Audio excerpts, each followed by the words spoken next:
മക്കളെ, കർത്താവിന്റെ വചനം കേൾക്കുവാൻ 3 മിനിറ്റ് പ്രാർത്ഥനയ്ക്ക് വേണ്ടി വലിയ ദാഹത്തോടെ ഇരിക്കുന്നവരുണ്ട്. ചിലവർക്ക് ഇതിനകത്ത് വലിയ വിശ്വാസമില്ല. അമ്മയും അപ്പനൊക്കെ നിർബന്ധിച്ചതിന്റെ പേരിൽ മക്കൾ ശ്രവിക്കുന്നവരൊക്കെ ഉണ്ടാകാം. നീ ശ്രദ്ധിച്ചാലും ശ്രദ്ധിച്ചില്ലെങ്കിലും ഈ വചനത്തിന്റെ സ്വരം നമ്മുടെ കുടുംബത്തേക്ക് കടന്നു വരുമ്പോൾ ഒരു വളർച്ച, ഒരു ഉയർച്ച, ഒരു മുന്നേറ്റം തരാൻ കർത്താവ് ആഗ്രഹിക്കുന്നുണ്ട്. വചനം കേൾക്കണ്ടേ? പുറപ്പാടിന്റെ പുസ്തകം 1-ാം അധ്യായം 12-ാം വാക്യം. പീഡിപ്പിക്കും തോറും അവർ വർദ്ധിക്കുകയും വ്യാപിക്കുകയും ചെയ്തുകൊണ്ടിരുന്നു. ഈജിപ്തുകാർക്ക് ഇസ്രായേലിനെ ഭയമായി. പീഡിപ്പിക്കും തോറും അവർ വർദ്ധിക്കുകയും വ്യാപിക്കുകയും ചെയ്തിരുന്നു. പ്രിയപ്പെട്ടവരെ, പീഡിപ്പിക്കപ്പെടുമ്പോൾ വ്യാപിക്കുന്ന ഒരു സമൂഹമാണ് ക്രിസ്തീയ സമൂഹം.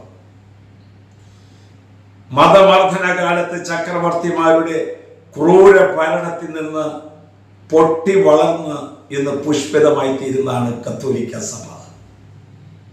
എന്ന് പറഞ്ഞാൽ രക്തസാക്ഷികളുടെ ചുടുനിണത്തിലാണ് നമ്മൾ ഓരോരുത്തരും ചവിട്ടി നിൽക്കുന്നത്.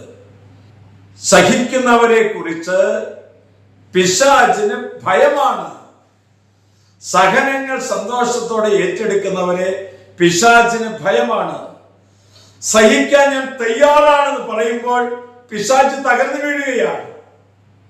യേശുവിന്റെ പീഡാസഹനോട് ചേർന്നുകൊണ്ട് ആ സഹനങ്ങൾ ഏറ്റെടുക്കുമ്പോൾ സ്വർഗം നമ്മെ നോക്കിക്കൊണ്ട് കൈയടിക്കുകയാണ്.